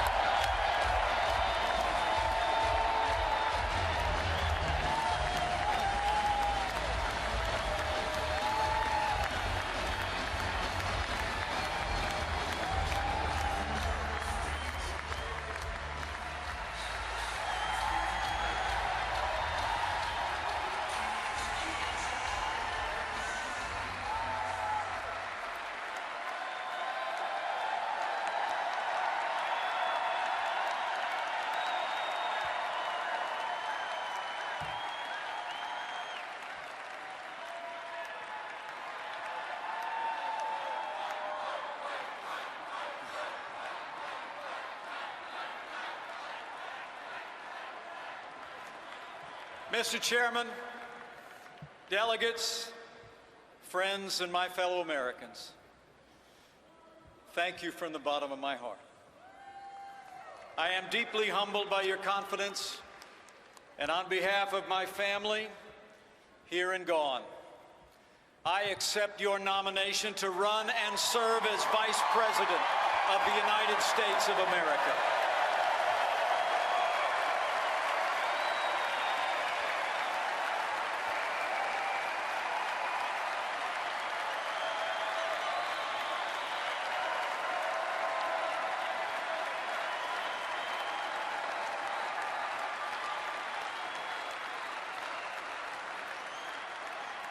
And let me thank Speaker Paul Ryan for that gracious welcome. Paul, you're a true friend and a great American leader. But Paul knows me well, and he knows the introduction I prefer is just a little bit shorter. I'm a Christian, a conservative, and a Republican in that order.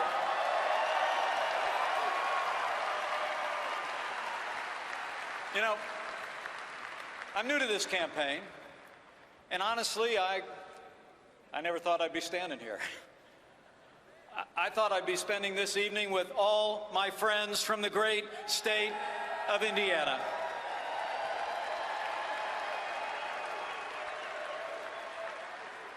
Yet there I was, a few days ago in New York City, with the man who won 37 states, who faced 16 talented opponents and outlasted every one of them, and along the way brought millions of new voters into the Republican Party.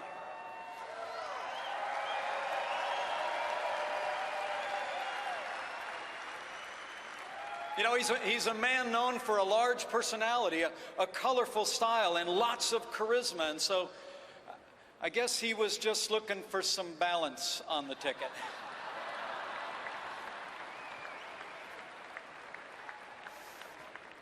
Well, for those of you who don't know me, which is most of you, I grew up on the front row of the American dream. My grandfather immigrated to this country. I was raised in a small town in southern Indiana, in a big family with a cornfield in the backyard. Although we weren't really a political family, the heroes of my youth were President John F. Kennedy and the Reverend Dr. Martin Luther King, Jr.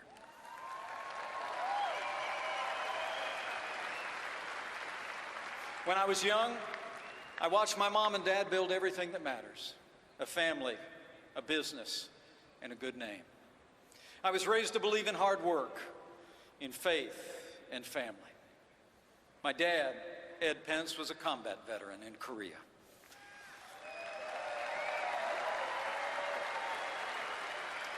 Dad ran gas stations in our small town, and he was a great father. If Dad were with us today, I'd have a feeling he'd enjoy this moment and probably be pretty surprised.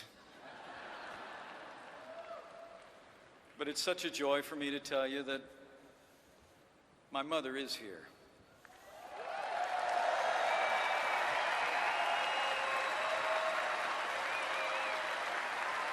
Would you join me in welcoming the light of my life, my mom, Nancy?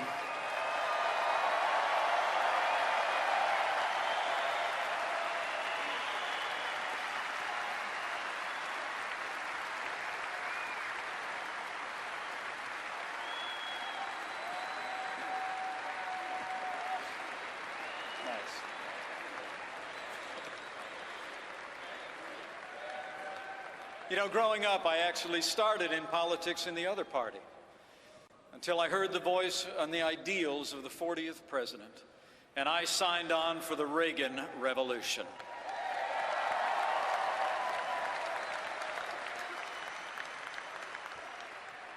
But the best thing that ever happened to me, even counting tonight, is that 31 years ago, I married the girl of my dreams, a school teacher, an artist. She is everything to me. Would you welcome my wonderful wife, Karen Pence?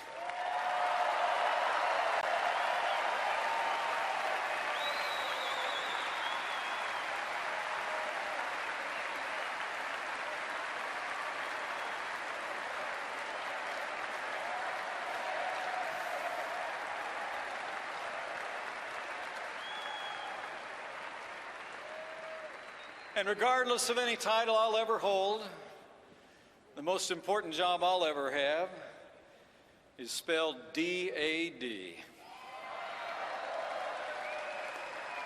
Karen and I are blessed.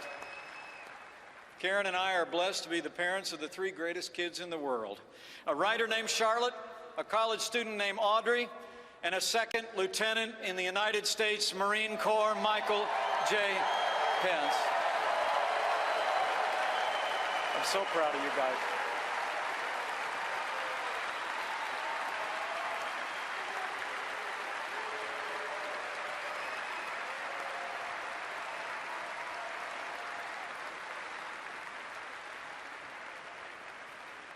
Now, if you know anything about Hoosiers, you know we love to suit up and compete.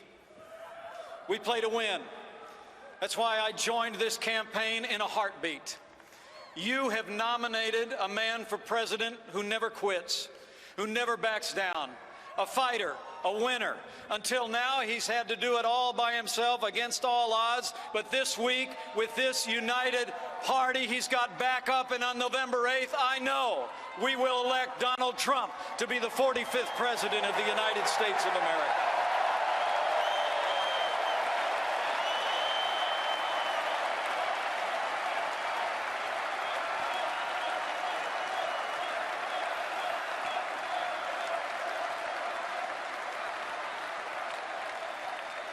Now, we'll win because we're running on the issues facing this country and because we're leveling with the American people about the stakes and the choice.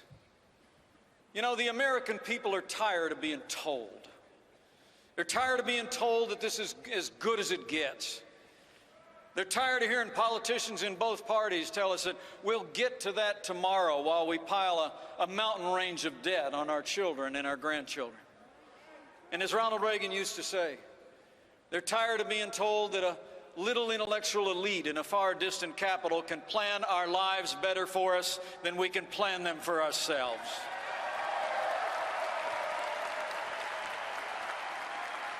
In the end, this election comes down to just 2 names on the ballot, so let's resolve here and now that Hillary Clinton will never become President of the United States of America.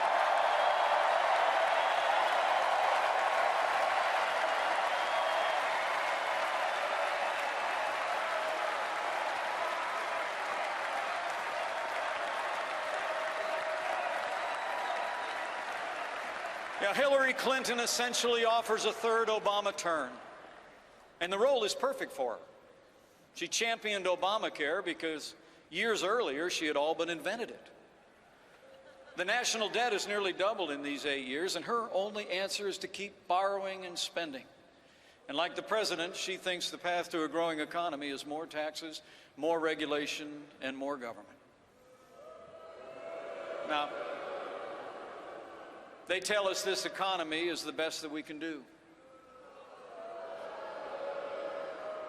It's nowhere near the best that we could do. It's just the best that they can do.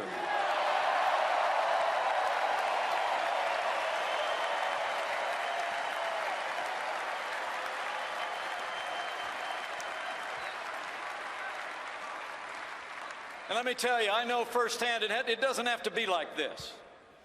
In my home state of Indiana, we prove every day that you can build a growing economy on balanced budgets, low taxes, even while making record investments in education and roads and health care.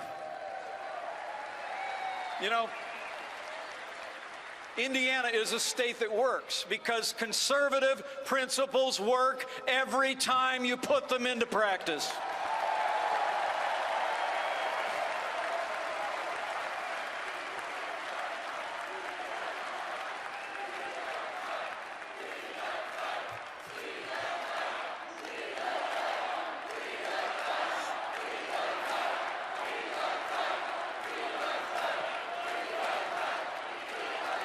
Now today, while the nation suffers under the weight of $19 trillion in a national debt, we in Indiana have a $2 billion surplus, the highest credit rating in the nation, even though we've cut taxes every year since I became governor 4 years ago.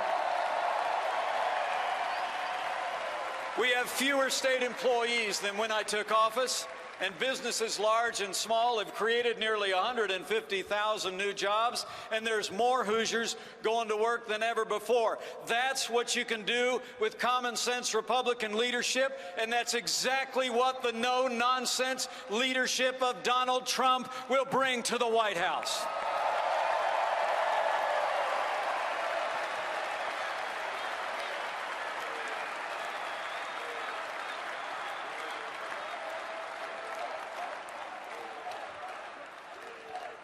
You know, Donald Trump gets it. He's the genuine article. He's a doer in a game usually reserved for talkers. And when Donald Trump does his talking, he doesn't tiptoe around the 1,000 new rules of political correctness. He's his own man, distinctly American. And where else would an independent spirit like his find a following than in the land of the free and the home of the brave?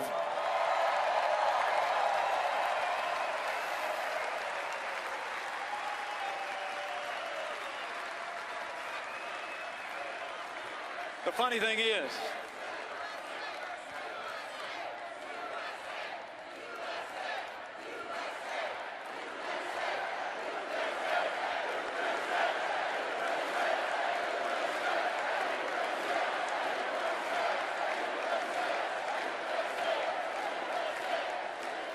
the funny thing is, the party in power seems helpless to figure out our nominee. The media has the same problem. They all keep telling each other that the usual methods will work against him. They keep thinking they've done him in, only to wake up the next morning and find that Donald Trump is still standing and running stronger than ever before. The man just doesn't quit.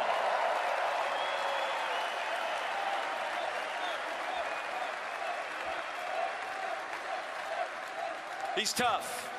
He perseveres. He's gone about as far as you can go in business, but he's never turned his back on the working men and women who make this country grow.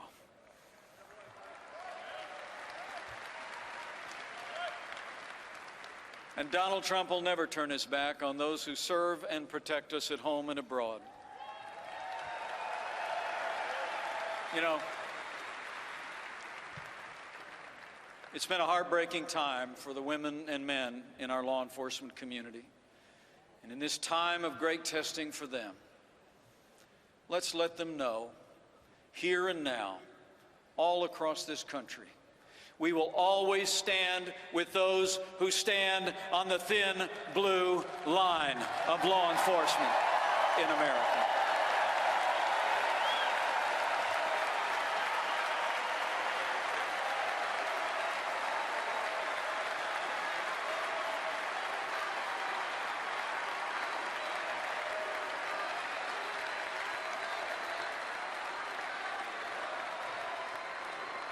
Now,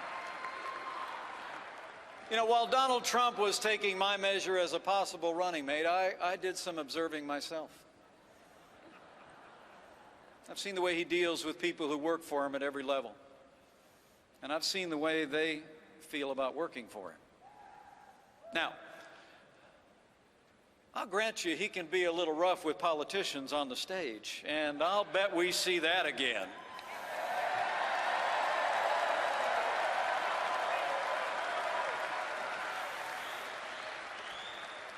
But I've seen this good man up close, his utter lack of pretense, his respect for the people who work for him, and his devotion to his family.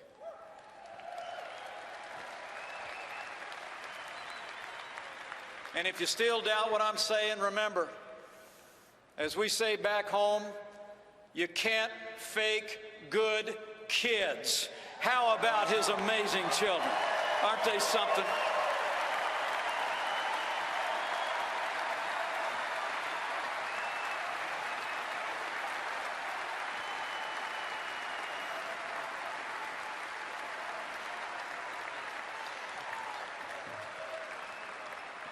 These are the true measures of our nominee, chosen by the voters as the right man for these times. This is the outsider, my running mate, who turned a long-shot campaign into a movement. Now, over in the other party, you know, if the idea was to present the exact opposite of a political outsider, the exact opposite of an uncalculating truth-teller, then on that score, you got to hand it to the Democratic establishment. They outdid themselves this time.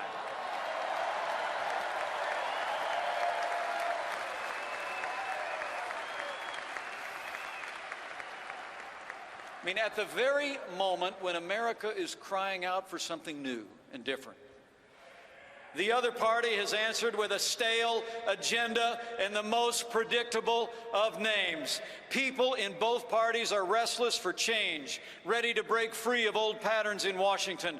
And Democrats are about to anoint someone who represents everything this country is tired of. You know, Hillary Clinton wants a better title, and I would too if I was already America's Secretary of the Status Quo.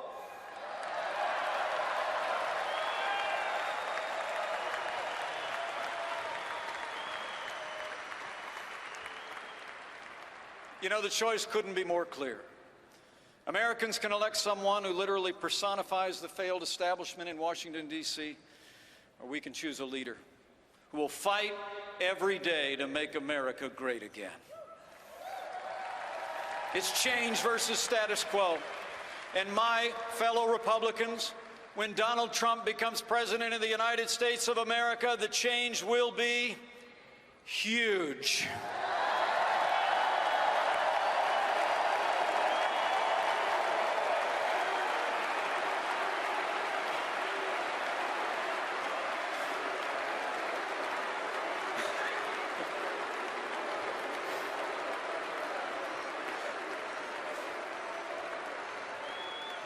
You know, for years we've had fundamental problems in America that get talked to death in Washington, D.C., but they never get solved, and they even get worse. We've seen entire stretches of our country written off by bad economic policies in ways that are deeply unfair to American workers. We've seen relentless mandates from the executive branch. It seems like no aspect of our lives is too small for the present administration to supervise, and no provision of the Constitution is too large for them to ignore.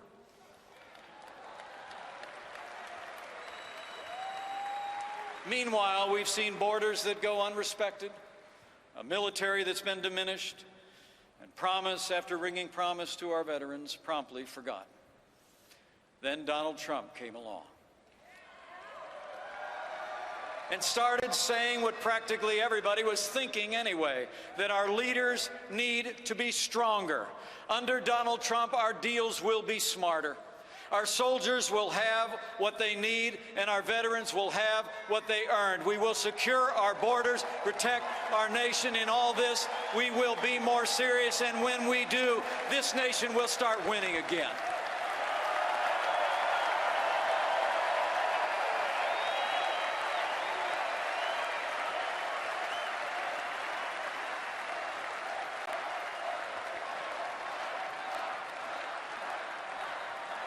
You know,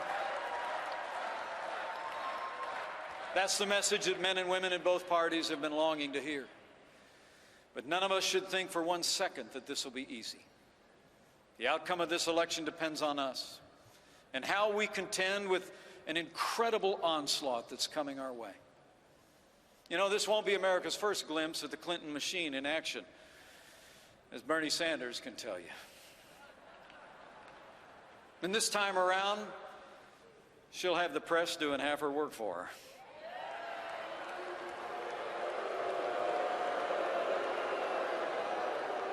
The good news is it won't be nearly enough. Not against a candidate who's captured the attention of the country the way Donald Trump has.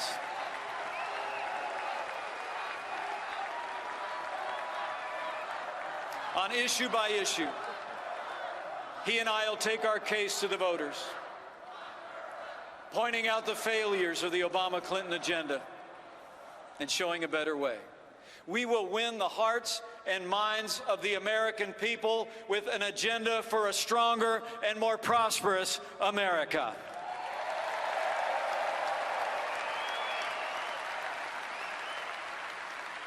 Now, the establishment in Washington, D.C. thinks it's only a narrow range of voters who are giving Donald Trump a serious look. But I can tell you firsthand, there's a lot of Americans out there who feel like Democrat politicians have taken them for granted. It's union members who don't want a president who promises to put a lot of coal miners and coal companies out of business.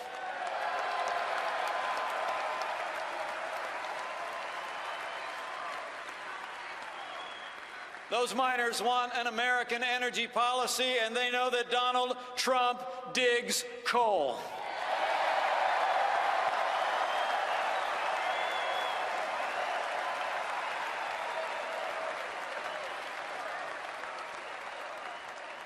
It's African Americans who remember generations of hollow promises about safe streets and better schools. And they know Donald Trump will fight for equal opportunity, and he loves educational choice.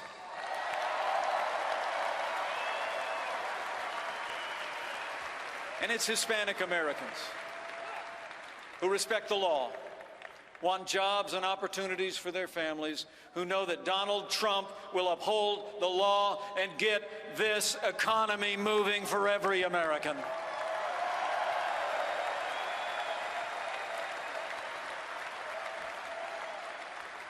You know, the party of Lincoln was founded on equality of opportunity.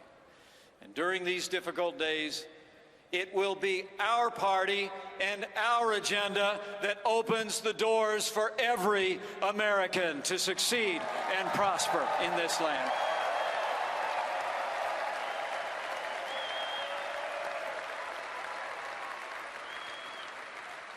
You know, in so many ways, the Democratic Party has abandoned those it used to protect.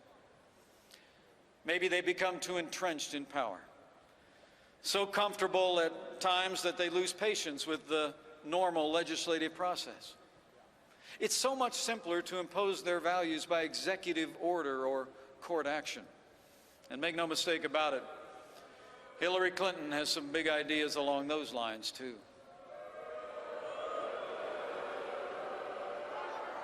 As this election approaches, every American should know that while we're filling the presidency for the next 4 years, this election will define the Supreme Court for the next 40.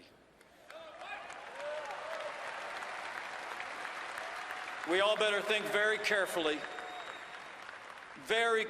about what this means for our Constitution and limited government.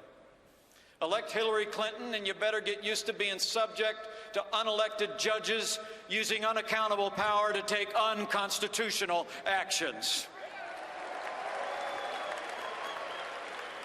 So let me say, for the sake of the rule of law, for the sake of the sanctity of life, for the sake of our Second Amendment,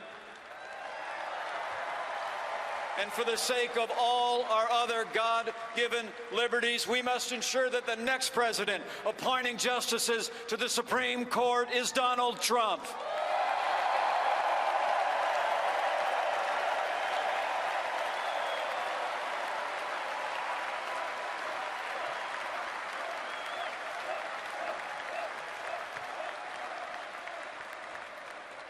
And Hillary Clinton's record on foreign affairs gets even worse. You know, it was Hillary Clinton who helped undo all the gains of the troop surge, a staggering failure of judgment that set ISIS on the loose. It was Hillary Clinton who instigated the president's disastrous agreement with the radical mullahs in Iran. And it was Hillary Clinton who left Americans in harm's way in Benghazi, and after 4 Americans fell, said, "What difference at this point does it make?"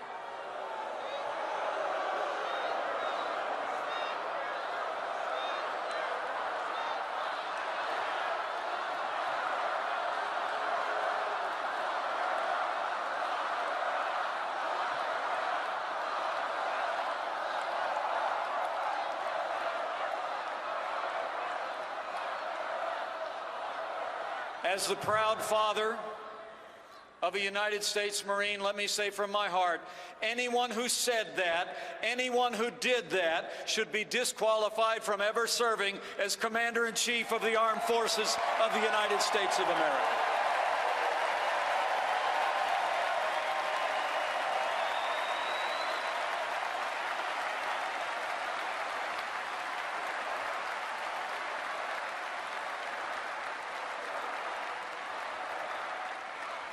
Seven and a half years of Barack Obama and Hillary Clinton's policies have weakened America's place in the world. Terrorist attacks at home and abroad, grim and heartbreaking scenes from France just a few short days ago, and the attempted coup in Turkey all attest to a world spinning apart. History teaches us that weakness arouses evil. Hillary Clinton and Barack Obama's foreign policy of leading from behind, moving red lines, feigning resets with Russia, and the rise, rule, and reign of ISIS are a testament to this truth of history. We cannot have 4 more years apologizing to our enemies and abandoning our friends.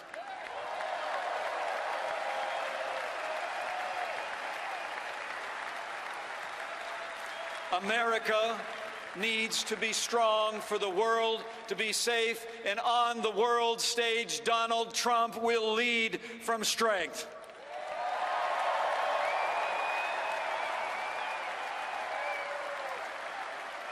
Donald Trump will rebuild our military and stand with our allies. Donald Trump will confront radical Islamic terrorism at its source and destroy the enemies of our freedom.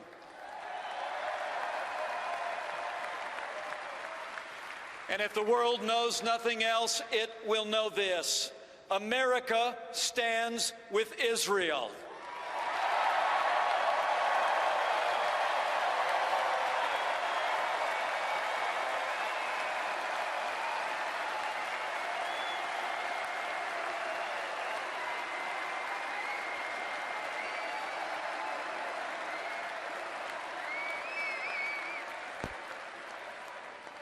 You know, if you looked at the calendar this morning, you might have noticed. The presidency of Barack Obama ends exactly 6 months from today.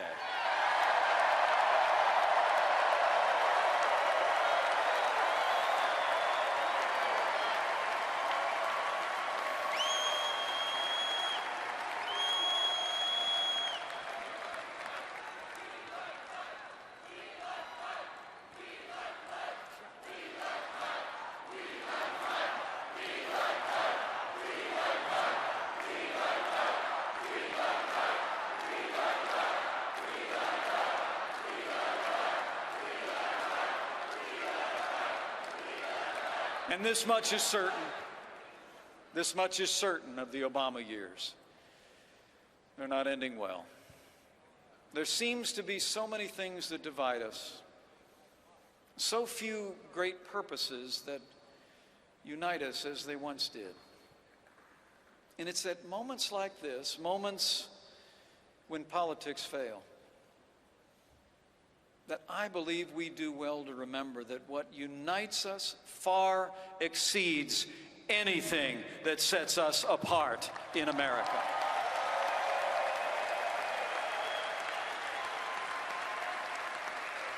That we are, as we have always been, one nation, under God, indivisible, with liberty and justice for all.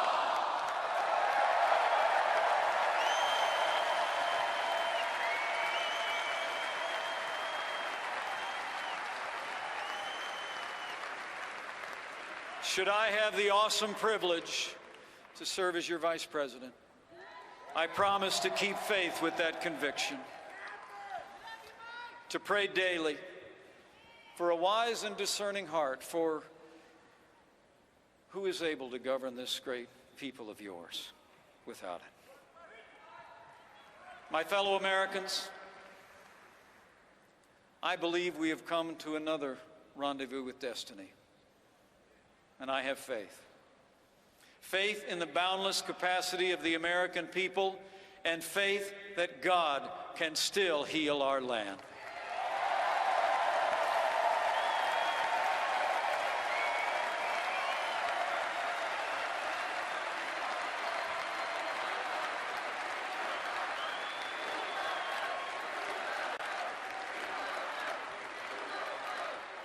But we have a choice to make.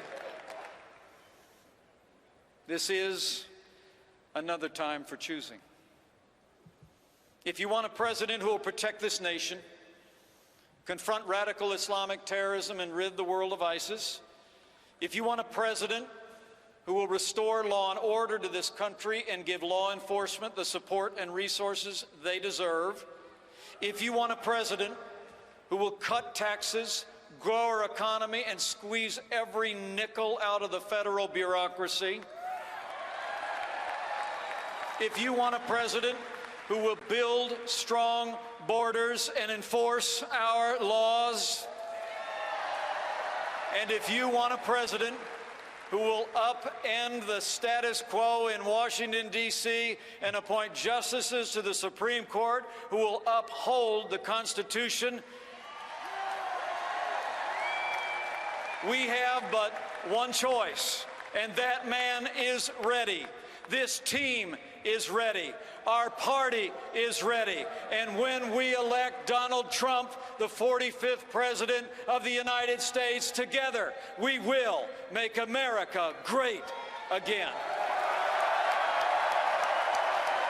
Thank you. And God bless you. And God bless the United States of America.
Please welcome back Chairman Priebus.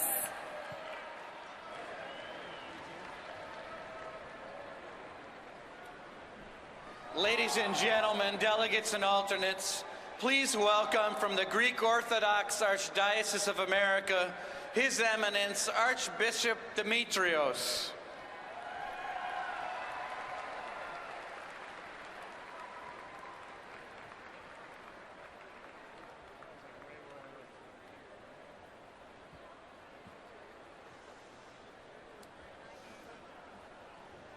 Good evening. Thank you, Mr. Chairman, for introducing me. As a significant day draws to a close, let us now turn our hearts and minds in gratitude to our God, and let us pray. Most High God, Lord of peace, justice, and love,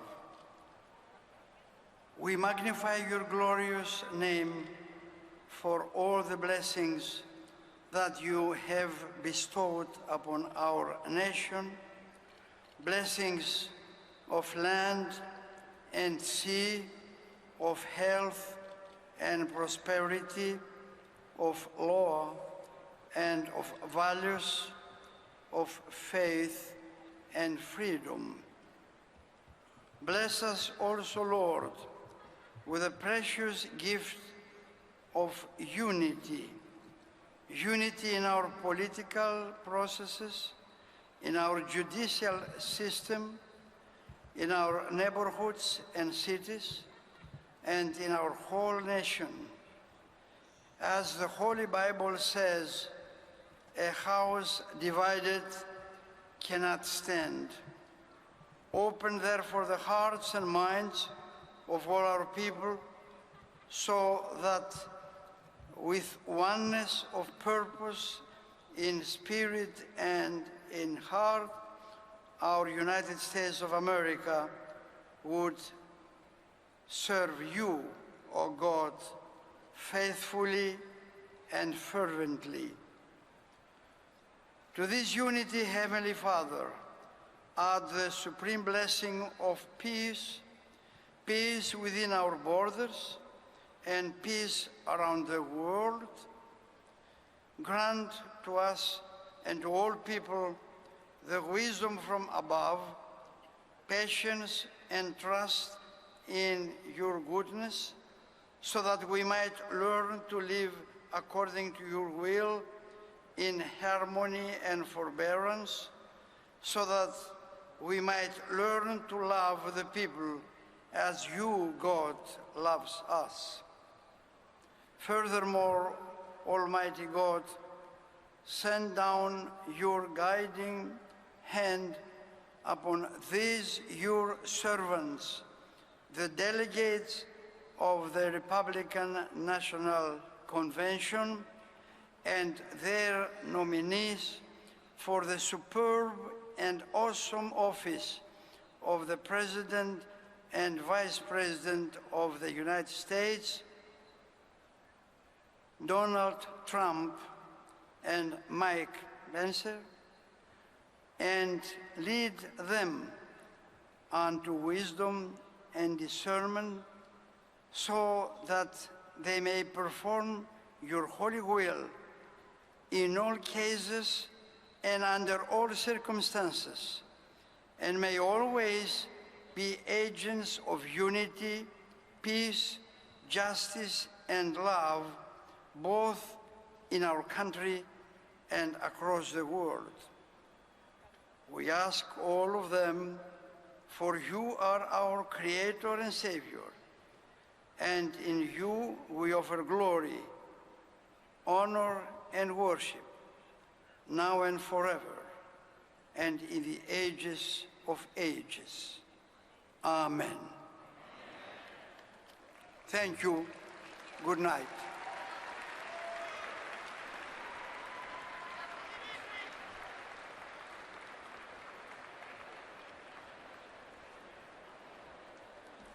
All right. The chair recognizes the delegate of Oregon. Mr. Chairman, my name is Russ Walker from the great state of Oregon, and I make a motion that this convention do now adjourn. Thank you. The question now occurs on the motion to adjourn. All those in favor signify by saying aye. Those opposed say no. In the opinion of the chair, the ayes have it, and the resolution is adopted.